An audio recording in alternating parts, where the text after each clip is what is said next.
Hello, and welcome to LA Not So Confidential, the premier forensic psychology podcast. My name is Dr. Shiloh. And I'm Dr. Scott. And we host a podcast that explores the intersection of forensic psychology, true crime, and how those concepts are represented in entertainment. We wanted to take a moment and update this very first episode for anyone just discovering our little pod and starting off at the very beginning with us, no matter what year you're currently in. Now, when we started this show back in 2017, our formula might not have been as clear as that description that I just gave you.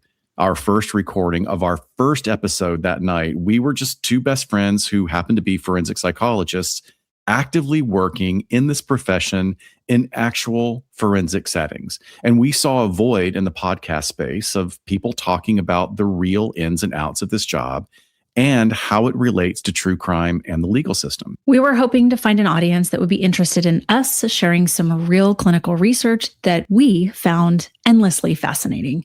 This has been an 8-year project of creative growth, professional growth, and an enormous amount of data being put out into the world in these relatively small bites. Starting at the beginning of a podcast can be daunting. This is why we wanted to take a step back and address episode 1. We are so happy that you're listening, but maybe with some of this orientation, it will allow you to get even more value out of our catalog of work. Yes, there is a ton of benefit you can get from binge listening through our archives, and we believe that this content builds upon itself, but really there's no need to listen in order. There might be some repetition, but as we know, when you're learning a new skill or topic, it can be super helpful to have some reminders along the way. And there were a number of episodes that we ended up finding new research for later, and we definitely go back and address that. We are super excited that you're here and you're about to start on a journey of getting to know what the real forensic psychology world is like, and also getting to know us. We would love for you to subscribe to the show right off the bat, but we also know there's a ton of other material that lives on beyond this podcast.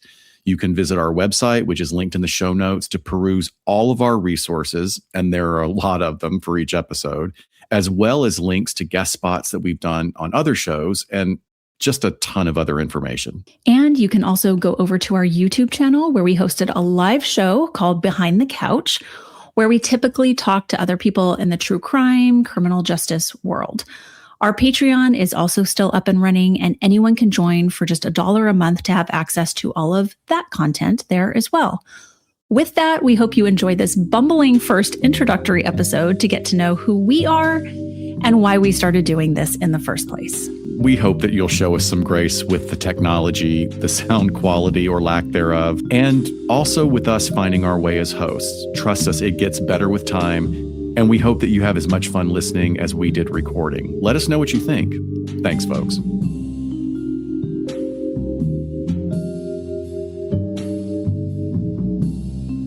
Hi, folks. Welcome to the intro podcast of LA Not So Confidential. This is a podcast devoted to the subject of forensic psychology. I'm Dr. Scott. I'm a forensic psychologist working in Southern California. I'm here with my amazing best friend and co-host, Dr. Shiloh, and I am also a licensed psychologist in the state of California and a forensic psychologist. So we're here because we want to provide some education on the subject of forensic psychology. In the podcast world, there's a lot of great podcasts about different kinds of psychology, different areas of study and research, but there's virtually nothing on the field of forensic psychology by people who are actually working in the field. This is what we hope to bring to you. We hope to bring some fun as well as maybe some education. Hopefully you'll enjoy this the way we enjoy the exploration of the work that we're very passionate about. I'm a licensed MFT. I'm also a licensed psychologist. My emphasis in my doctoral studies was family forensics. So I have a background of training in being an expert witness. I work in the fields of family law, family and child assessment, child custody evaluation, mediation, conflict resolution, and I'm also trained in crisis negotiation. Shiloh. So I hold a master's and a doctorate in forensic psychology, and those are both from Alliant International University here in Los Angeles. And as far as my expertise in working with forensic clients, I've really focused on working with offenders. And so I have worked with them before they go to prison. I actually still have a private practice in which I do this. And then working with them when they get out of prison, primarily evaluations and then treatment. So I have recently shifted to working in law enforcement psychology this year, and I have a whole new clientele. So looking at the world of forensic psychology, I think between the two of us, we have quite a bit of experience from different environments. And that's what we really want to bring to this podcast. We should also mention that we both come to this field from very different fields. We came to psychology as adults, right, as opposed to some people who go right into doctoral work from undergrad. I was an entertainment professional in Southern California for 20 years. Working as an agent's assistant, a casting director, a talent manager, and eventually a line producer for DVD content.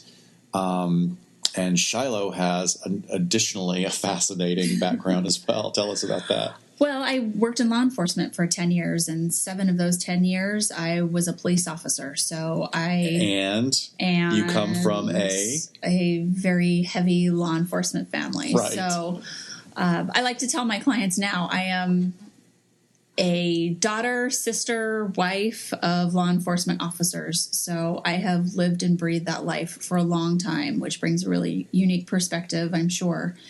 But yeah, I was just a normal patrol cop for 7 years. Which is really going to be a fascinating perspective on everything that we talk about. Sure. I think, when I came to you with this idea, it was really trying to marry a few things that we're interested in. Obviously, true crime, obviously, some of the entertainment and media around it, even if it is fiction, and looking at the forensic psychology topics that are kind of weaved in there.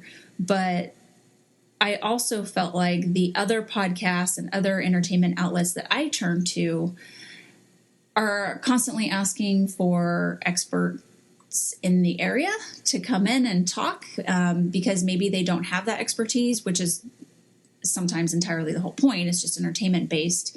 But I feel like a lot of times I'm sitting in my car kind of screaming at the radio because a term is wrong, right, or I am writing letters to Karen and Georgia on My Favorite Murder because I want to just kind of set something straight. And they're so wonderful, by the way, to read these letters and take the input.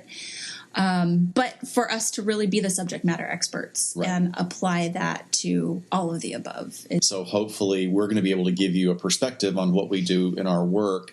And what we want to do to keep it really interesting is we're going to go back and forth between true crime, things that are actually going on right now that are in proceedings that would be known to a larger audience, and maybe some things that are kind of obscure. They might be subjects or crimes, proceedings, trials that you don't know anything about, but we think that they're really interesting, and we'll tell you why these are particularly interesting. It may relate to how law is going to change or how it's impacting the culture at large.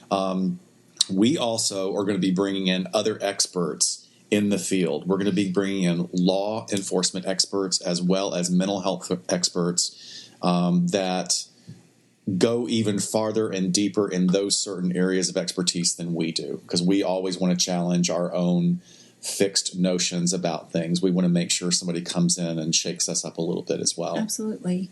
I think it's also important to note that because we are licensed psychologists and we are not just somebody starting a podcast that doesn't have any obligation to any professional guidelines, we do. We absolutely do. So there may be some carefully worded sentences coming from us because we need to make sure we are not crossing or breaking any guidelines or rules or ethics standards that we do have to abide by. So we can't, as much as we're going to keep this casual and kind of make it very personal and colorful, we can't just really fly by the seat of our pants in a lot of different areas.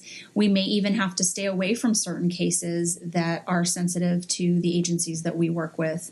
So forensic psychologists are most commonly licensed psychologists who specialize in applying psychological knowledge to areas in the criminal and civil arenas that are directly related to legal matters.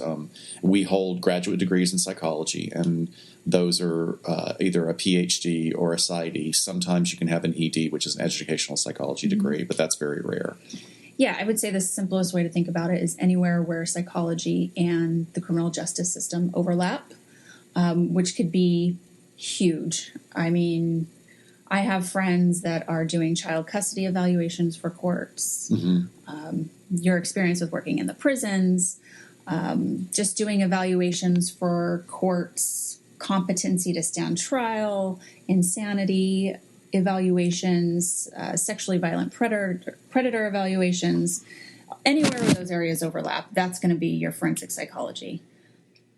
So, right. And I should have said that earlier. I did work in the state corrections system for many years. So in this line of work, sometimes forensic psychologists are integrally involved in helping to design newer prisons. Unfortunately, that does not happen enough. And a lot of what happens in the prison system now is they're sort of trying to use an old prison, the physical design of the building, for treating their mentally ill inmates, and that doesn't work so well. We wish there was more involvement with forensic psychologists in that design process. So, like Shiloh said, it's that juxtaposition between criminal justice, in other words, law enforcement, academic training, corrections, and then criminal. Yeah, you're going to talk about criminal. Right. So just kind of distinguishing with criminal psychology, I think for the audience, probably most people think of criminal profiling when they think of something like that. Very rare, something that is, probably not even done by psychologists for the most part. You're going to find the most criminal profilers working with the behavioral analysis unit in the FBI, and they often are not psychologists, and they're special agents that are specially trained.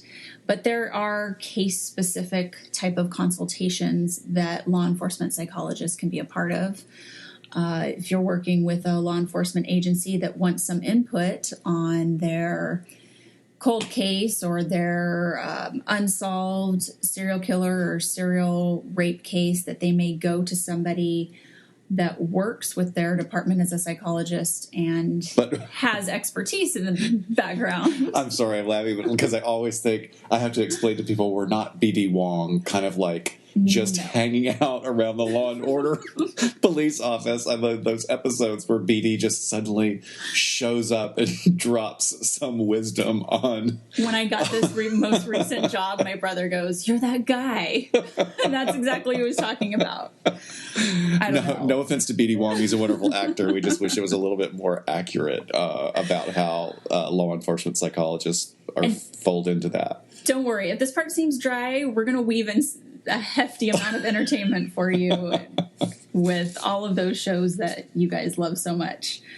But yeah, so I guess I didn't say that currently I work for a large law enforcement agency where my job is divided between clinical services for law enforcement as well as training, and then soon to be part of crisis negotiation team. Right. You're going to love that. There's options for a case-specific consultation that I was just speaking about. We're both really, really lucky in that we get to do some of the most amazing trainings, really hardcore trainings for our job. Shiloh's about to come up on a training that I got to do last year with the FBI. I'm incredibly jealous because I would pay to do it again. It's the crisis negotiation tactics or crisis negotiation team training for the FBI, and it's really, really amazing because the FBI has a standardized protocol for how to handle full-on SWAT situations and de-escalation of really, really tense situations, which can include someone, that's a hostage situation or a barricade situation, or someone that's about to, not only cause harm to themselves, but their attempt to commit suicide could cause harm to a lot of other people. So it's a great training. We'll share with you as we get to go to these different trainings. I have lovingly referred to myself as a training whore throughout my career because I think it's part of just loving to learn and how much it motivates me to want to put these new skills to task. We call it LA Not So Confidential because living in a large urban area, there's a lot of crime here. And even though it's a better environment than it was in the past, this city, the juxtaposition between criminality and entertainment has long existed. And there's a lot of great material to pull from. We're both obsessed with a lot of very well-known cases, such as Heaven's Gate. That was a major event that happened here years ago. In fact, I think we're at the 20-year anniversary, so we got to cover that pretty soon. We got to talk about cult involvement. Southern California seems to be a breeding ground for cults. Yeah, definitely. But just the history. I mean, I love the history of the city now that we're both working downtown proper in LA. Right. From famous cases like the Black Dahlia case, just to know locations of driving by the area where USC now is and thinking, oh, that's where her body was dumped. Yeah. Or she hung out at this bar, and some of those locations are still there, or the old architecture and buildings are still there. All of that, I think, comes into just the interest and fascination with it all, and weaving that into our title, I think, is fitting as well. Right. So I think it's really important to talk about why, just leading up to doing this, how we got interested. I mean, obviously we have a career that mirrors some of our sort of nerdy interest in this stuff. Like you had mentioned before, I grew up in a law enforcement family. So it was just there in front of me, parents talking in code, talking about different events that had happened or cases they worked. My dad worked as a child abuse detective. My mom worked as a domestic violence detective. My stepdad worked major narcotics crimes. It really ran the gamut. Right. All I can think is when you said that is like, great, she's talking about coming from law enforcement, and I come from a family of mental illness. Which is what got me into psychology. We are yin and yang. Right, exactly. That was always around. I don't know that necessarily sparked my interest. That just felt kind of normal.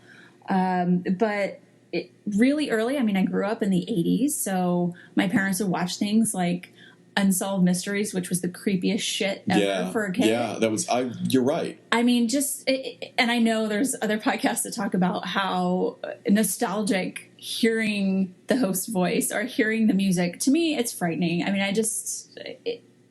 especially the unsolved crimes, and there's people still out there, and that was really scary. Well, and that was also very different from any other show at the time, any other cop show, any other mystery, any other supernatural show. It was so dark. Because it was dark, and you're sitting there watching it knowing this happened. These are real. Now, sure. He made it a little bit more lurid, but really, I was sucked in by that as well. Yeah. I think another big point for me, I don't know if it sparked my interest or just also scared the shit out of me, was when I remember being at my dad's house and the news coming on, and they had the breaking news that the Night Stalker, Richard Ramirez, had been caught. And I remember being very frightened, and my dad saying, no, it's okay, he's caught now. But something about that news broadcast just really stuck with me. And I also think that's just such a fascinating case, and taking place in all kind of Southern California areas, and then eventually ending up in East LA was really interesting. When I decided to major in criminal justice in undergrad, I eventually got a job as a police cadet at a local police department. And I was put in charge of property and evidence.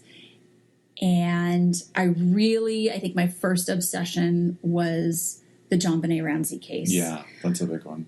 Obviously it is for a lot of people, but I was on forums back then when that was kind of the only thing, and talking to these other, I don't know, seem like housewives all over the country, just kind of doing our own web sleuthing and throwing theories out there. And I thought it was just amazing. And I still, to this day, if I feel like God would say, hey, what question do you want answered before you die? I want to know who killed JonBenet Ramsey. Yeah. Because with as much research and reading, and even with kind of the new look at it that was done earlier this year, and the TV show they put together on that, I'm still as clueless as I was day one. Well, it's really confusing. It's completely because confusing. we'll go into. We definitely have to do an episode on that because the crime scene got so polluted.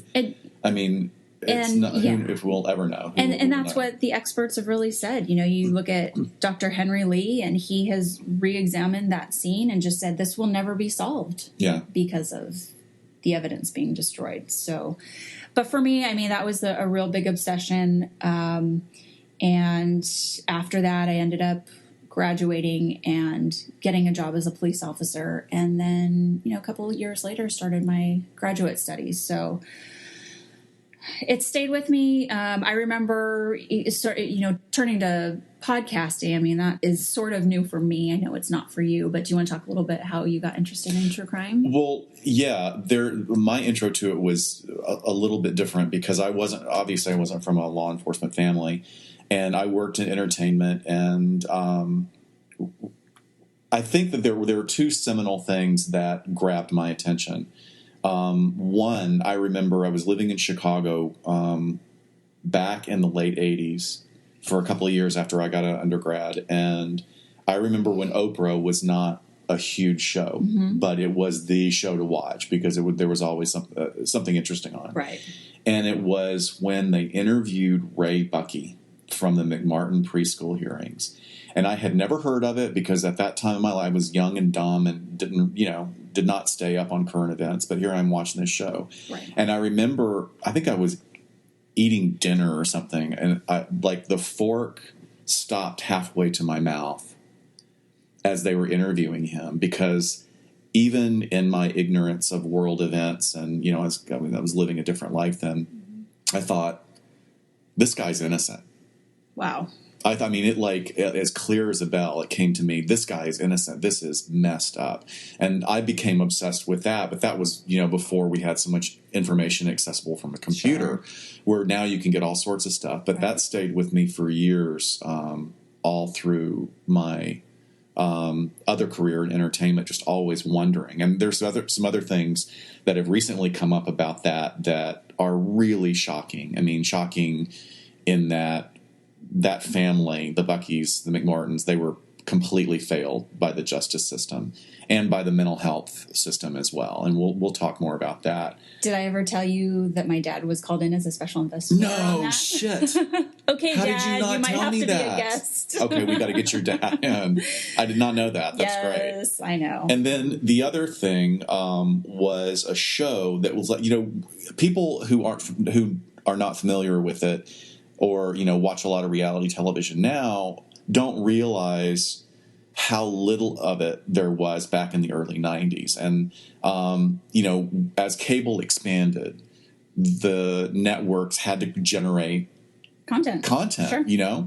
So one of the earliest ones was a show called City Confidential. So good. Oh my God, that was such a great show. And it was a great show not because it was perfectly well done. There was a lot of holes in it, but it was made the most sort of run-of-the-mill crimes. It turned them into the most lurid things. Oh, so salacious. I could sit there and lay in bed and probably watch 6 episodes and not even know that any time's It's like by. Forensics Files. Forensic Files. Totally. Like completely addictive. But the thing that hooked me in is I'm sitting there, living in my crappy apartment in Hollywood, with I think it was the middle of a heat wave or something, and I didn't have any air conditioning. But I remember that one of the episodes came on, and Paul Winfield, God rest his soul, he had a most wonderful voice. He was a voiceover artist that worked for years in television and film.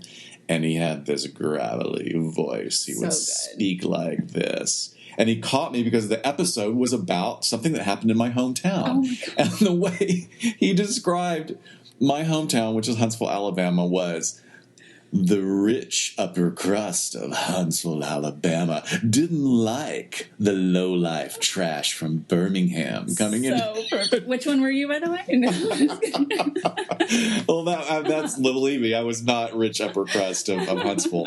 But the thing that was amazing was it was a crime. It was my optometrist, and he had been murdered, and it was set up by his family members, and so we're going to explore that one a little bit later too. But I also like other podcasts. I know you like. I love My Favorite Murder. I mean, My Favorite Murder. Could you not? Those women are hilarious, and I adore them. I adore everything about the podcasts that I listen to. That there's so much entertainment value there that I don't mind that podcasts don't get everything right, or that they're not subject matter experts, and that's where we're coming in, obviously. Right. But I don't want to listen to me talk necessarily. It's like when I come home, I don't watch cop shows. I don't really like anything too heady. My husband loves like quantum physics, Discovery Channel stuff. I just want to veg out when I listen to entertainment or watch entertainment. So, and see, I'm the opposite. I'm a bit of the opposite though, because I will get obsessed with those shows, and if there's nothing on, and how is it possible that there's nothing on with Netflix? I mean, we have so many options, but Investigation Discovery has changed the landscape for me. And my husband will walk through and just shake his head and go, "You deal with this all day. Why are you watching these shows?" Because I completely get immersed. And it's hard. I mean, there are people out there like him that don't give a shit about true crime. Yeah. Oh, yeah. And I don't understand how those people exist, because it's amazing and it's fascinating. But I think that's one of our questions, too, kind of coming to the table here, is why are people so interested in this? Okay. Well, my theory, I mean, there's a lot written on this. Sure. And, and I come from, the podcast, you like right. My Favorite Murder, I think Criminal is an amazing podcast. Great. I mean, it is short, sweet. She's a wonderful producer, does great stories. Mm-hmm. Serial changed the landscape. That Adnan Syed's trial was just riveting for a year and a half. I remember listening to that. You and I were on our way to this therapist mixer, and you're like, "Have you listened to Serial yet? It's great." And I just kind of like, no. And then finally I did, and just burned through that baby, and then ended up listening to Undisclosed is another. Rabia Chaudhry does a wonderful job. Sure. And then, I also like, and then S-Town or Shit-Town. Right. Okay, Shit-Town. Also, my connection to that is I went to school with that guy at Birmingham Southern in Birmingham, Alabama. So that is a story that is a wonderful, psychological profile and criminal aspects to it. Sure. But I like some weird stuff too. I like Mysterious Universe with these two wonderful Aussies that talk about, sort of high, what do they call it? High strangeness is all over the place. Lore is great. We love Lore. Coming out on Amazon as a show. Yeah, good job. Aaron Mahnke, who sounds like a teenage William Shatner or Captain Kirk. We love him. And what else? That's that keeps me pretty busy, those 4 podcasts. So what about television now? What are you watching? Anything in particular that's true crimey or interested, or something that you would recommend? Well, from a fiction standpoint, and we're going to have to do a show on this in the future, is The Sinner. It is a short form, single series that may get, I guess, pulled into a separate series or a series 2. But they're kind of, a lot of television shows are following the American Horror Story, where it's a different story every season but uses the same actors. I cannot recommend this show enough because it's got phenomenal twists, but we're going to use it to talk about a really fascinating psychological state called dissociation. Because Jessica Biel knocks it out of the park as an actor in this work. I mean, everybody's great. And Cami Patton, heads up to Cami Patton. Oh my God, great casting director. She did an awesome job with this, but we're going to go in That's depth going to be on an that important one. topic because I think there's a lot of misconceptions about that. There's a lot. It's so exceedingly rare. It's so rare, but when it's real, and it's always due to trauma, you know. But yeah, a lot of things get it wrong. We'll talk about some of the shows that really entranced the country, but really got it wrong. Right. Like Sybil. Sybil was something that Right. I watched when I was young, and we all fell for it, Right. and it was all disproved. Yep. And it made great television, made a great book, won Sally an Emmy, but not accurate No. at all. I feel like there's a lot being revisited. Like we're at the 20th year anniversary of a lot of things. So I think most recently what I've been interested in, there's been recaps and kind of updates like on the Natalie Holloway case. Oh, yeah. And the new show that's going to come out about the Menendez brothers. I cannot wait. Whoa, for that's going to be a that. good one. So we will definitely cover that. But I think we're probably going to focus, even in our first real episode, on the Laci Peterson case, which also has some updates to it and some Right. stuff in the works, and that they're revisiting in a TV show. And we really want to touch on that. I mean, that Scott Peterson, looking at his profile as an example of someone who truly led a double life out in the open. Right. That's going to be my trademark phrase. Is he read a double life but out in the open? It wasn't like he was the BTK killer who had a double life. that was completely subsumed in night and serial killing. This guy, he's a special kind of personality that we're going to go in depth on. Yeah. The podcast I'm late to is the Missing Maura Murray podcast, which is going to be the next episode or next season of Disappeared, which was a Natalie Holloway on Oxygen, and they're going to do a Missing Maura Murray season. And it is, for you guys that haven't heard about it, I believe late 90s, college student in New Hampshire just crashed her car and went missing. And there's a lot of interesting, strange twists along the way that made it get not so run of the mill, and it's still unsolved to this day. So wow, that sounds great. People really like cold cases. Yeah, they really do. Well, I do. I mean, it's fascinating, and it's scary. That's, I think, one of the things that's scary about it is like when there's not a black and white, clear cut answer for something that. Well, it makes us uncomfortable. It festers theory, and yeah, you're right. It makes people uncomfortable. I think that's one of the things, the hallmarks of what brings those of us that are into this is that we look at it and it's alien to us. That's why I like the more weird end of the spectrum, as well as, some of the more violent crimes, is like really understanding that there are certainly people who are one-off criminals they commit crimes of passion, but then there are other people that really are psychologically, they are wired differently. Right. They are formed differently from an internal stance, and that can be alien. I mean, we're getting more used to it because we see this stuff all the time. Sure. But that's one of the things that's continually But fascinating the to me. average person does not have exposure to that. And so it's so hard to wrap your mind around that this is a human being doing these acts. That makes these choices. Right. And so we like to label them and categorize them as monsters or psychopaths or evil or whatever. But the real scary part is that it's just a real person. Yeah. It's not That's the most terrifying it's not a supernatural monster. It actually exists. Right. So, folks, we've been a little bit over the map in our introduction today, and thanks for bearing with us. We're really excited about bringing this project to you. This is it for our introduction podcast. We're really excited and looking forward to bringing you our absolute official first episode, which is going to be focusing on criminals who lead double lives.